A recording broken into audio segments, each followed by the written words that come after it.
Here I have the Barzel 18 karat gold plated earrings. Take a look.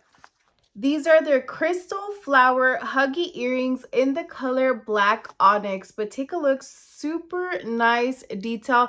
They do have little studs around and then the black one right in the middle. Very, very nice. They are like small dangly earrings. I'm going to go ahead and unhook it just so you could see.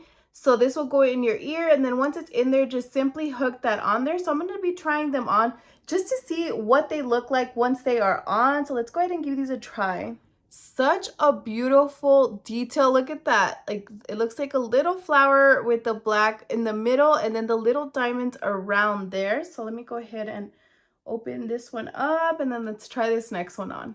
Okay, take a look. They do dangle just a little bit. Very, very nice. They are lightweight, nothing too heavy. They do come in a little pouch like this, so these are perfect if you're going to be gifting them or for yourself. But I do like that that was included, and that's an option if in case you want to give these away as a gift. But overall, these are so nice, very lightweight, very pretty, perfect for casual or if you're going out, any occasion, honestly.